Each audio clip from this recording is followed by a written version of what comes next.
Assalamualaikum warahmatullahi wabarakatuh. Yang saya cintai anak-anakku mahasiswa dan yang saya hormati Bapak Ibu Guru dimanapun berada. Saya Eni Winaryati dari Pendidikan Kimia Universitas Muhammadiyah Semarang ingin sedikit berbagi terkait dengan model pembelajaran wisata lokal yang saya kembangkan di Kabupaten Rembang, Jawa Tengah. Model ini saya kembangkan dari tahun 2011, 2012 sampai 2013.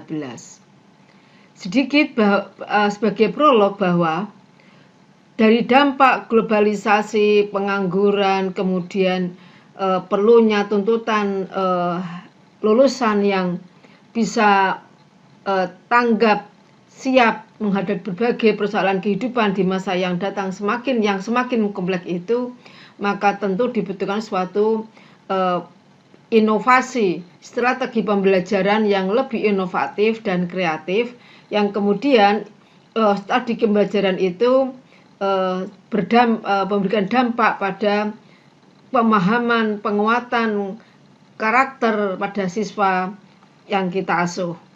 Nah, konsepnya adalah bahwasanya tuntutan dunia yang semakin kompleks itu tentu dibutuhkan satu inovasi yang membutuhkan inovasi yang mendekatkan siswa dengan dunia nyata.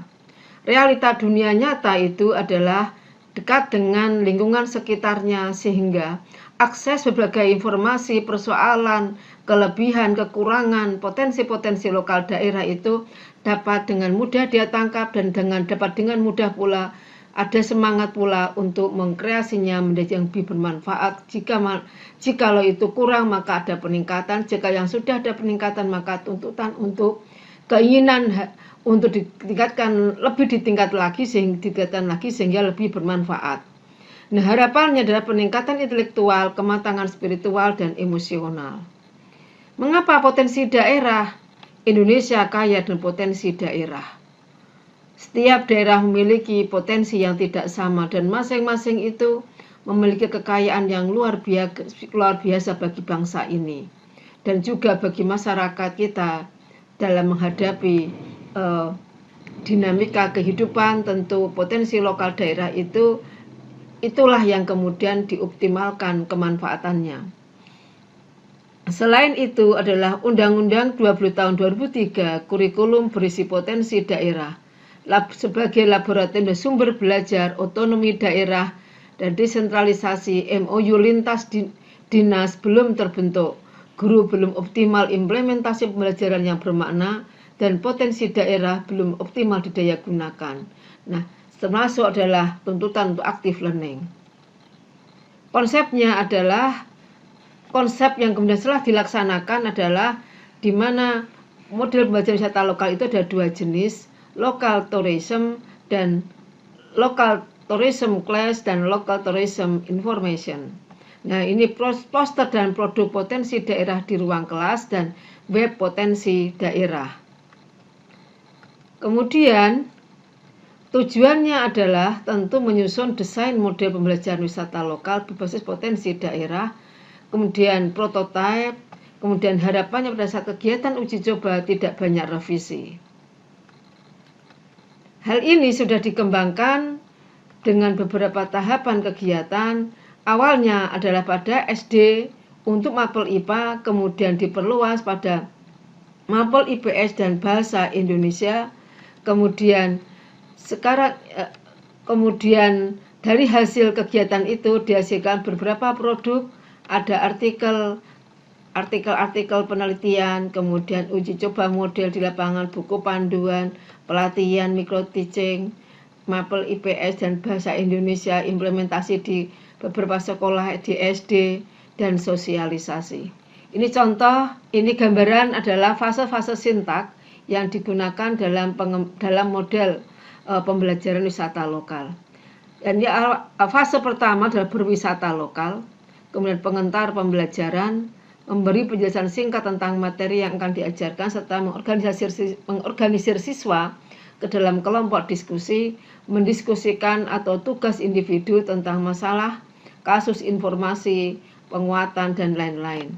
Nah, di sini ada aktivitas guru dan aktivitas siswa. Aktivitas guru memberikan suatu informasi, tugas agar siswa itu berwisata lokal, baik itu melalui poster dan sebagainya. Kemudian siswa juga melaksanakan kegiatan itu. Kemudian guru memberikan motivasi, arahan, kompetensi, menyampaikan kompetensi dasar, indikator pencapaian kompetensi dasar dan tujuan pembelajaran. Kemudian menjelaskan materi, membentuk kelompok diskusi, kemudian memberikan kasus untuk didiskusikan pada siswa. Kemudian dan diselesaikan oleh kelompok diskusi, kemudian siswa mencatat hal-hal yang pokok dan mempresentasikan atau disampaikan pada guru untuk dilakukan suatu evaluasi kegiatan diskusi dan memberikan suatu konklusi, kesimpulan yang lebih bermakna untuk pemahaman yang memperkuat pemahaman siswa. Contoh-contoh bentuk itu adalah ketika diimplementasikan pada SD itu seperti misalnya begini, standar kompetensi seperti ini, kemudian kompetensi dasar itu mengenal makna peninggalan sejarah berskala nasional dan masa Hindu, Buddha, dan Islam di Indonesia. Nah, kemudian ketika masuk indikator pencapaian kompetensi itu menyebutkan bukti-bukti peninggalan sejarah Islam yang di Kabupaten Rembang, mampu menceritakan peninggalan sejarah bercorak Islam yang ada di Kabupaten Rembang. Kemudian tujuannya dan kegiatannya adalah siswa mulai itu berdiskusikan dan menceritakan. Nah, ini adalah RPP-nya. Kemudian ini contoh ketika pembelajaran, guru-guru menyebutkan tentang peninggalan Islam di Kabupaten Rembang. Kemudian ini adalah yang paling bawah ini adalah merupakan tugas atau pelatihan atau latihan penilaian yang dilakukan oleh siswa yang harus ditindaklanjuti oleh siswa. Kemudian ini contoh yang lain lagi adalah RPP pada materi pada IPA, ya, materi IPA. Di sini sampaikan bahwa ketika tujuan pembelajaran melalui tanya jawab dengan disiplin tanggung jawab peserta didik dapat menyebutkan manfaat penanaman tumbuhan bakau mangrove di pantai Kabupaten Rembang. Kemudian melalui diskusi dan dengan kerjasama dan ketekunan, peserta didik dapat menjelaskan dampak perusakan hutan bakau mangrove khususnya di Kabupaten Rembang. Nah, ini adalah kegiatan-kegiatan intinya. Ini contoh yang lain. Ini adalah evaluasi asesmen terkait dengan materi IPA ini dalam bentuk pilihan ganda, kemudian bawahnya ini dalam bentuk esai. Ya, artinya bahwa model pembelajaran ini baik itu RPP-nya pun juga menyesuaikan dan penilaian yang dilakukan oleh guru pun juga menyesuaikan. Artinya bahwa RPP maupun penilaian keduanya adalah berbasis potensi daerah. Contoh yang lain adalah IPA pada tentang mendeskripsikan proses daur air dan kegiatan manusia yang dapat mempengaruhi. Di sini mendeskripsikan proses daur air. Nah, ini dihubungkan dengan SRA dan LRB, yakni sumur resapan air dan lubang resapan biopori. Dan kemudian anak juga prakteknya itu mereka membuat LRB. Kemudian ini adalah aktivitas kegiatannya, baik itu kita eksplorasi, elaborasi, konfirmasi, dan seterusnya. Ini juga berbasis potensi lokal daerah. Hasil coba kegiatan ini menghasilkan hasil yang cukup baik, yang sangat baik, sehingga model ini dapat dijadikan contoh model untuk ditindaklanjuti pada kegiatan berikutnya. Berikut merupakan adalah web wisata lokal Rembang, masih tahap pertama yang sebelum ada perbaikan. Kemudian setelah ada perbaikan pada web yang berikutnya sudah semakin komunikatif. Berikut adalah poster-poster mangrove di Kabupaten Rembang. Kenapa dibikin poster? Karena poster ini memberikan kemudahan bagi desa-desa yang pelosok, itu mereka bisa melihat potensi lokal daerah dari poster-poster yang dipasang di dalam dinding kelas. Kemudian ini garam di Kabupaten Rembang, karena memang garam Kabupaten Rembang itu sangat melimpah, nomor 2 di seluruh Indonesia setelah Madura. Dan proses pembuatan garam pun secara singkat itu disampaikan di sini, sumber garamnya, kemudian bagian proses pembuatan garam, fungsi garam, jenis garam. Nah, karena ini semuanya ada di wilayah Kabupaten Rembang, sehingga ketika anak itu ingin melihat sesungguhnya bentuknya seperti apa, prosesnya seperti apa, itu mereka akan dengan mudah untuk bisa menjangkau dan datang ke lokasi setempat. Berikut adalah rumus sumur resapan air SRA dan lubang resapan biopori LRB. Karena SRA dan LRB itu merupakan program dari KLH, sehingga hal ini perlu untuk disosialisasikan kepada siswa-siswa dan sekolah, sehingga guru bisa merupakan bagian dari pembelajaran yang disampaikan oleh guru pada siswanya. Bagaimana manfaat SRA? Apa itu SRA? Apa itu LRB? Prosesnya seperti apa? Cara membuat SRA seperti apa? Termasuk juga cara membuat LRB seperti apa? Dan manfaatnya apa?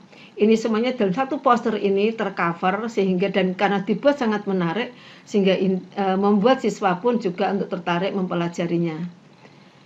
Sumber daya alam di Kabupaten Rembang sangat melimpah, sehingga beberapa produk ini bisa anak-anak siswa itu melihat dari dekat beberapa produk yang ada di wilayah Kabupaten Rembang.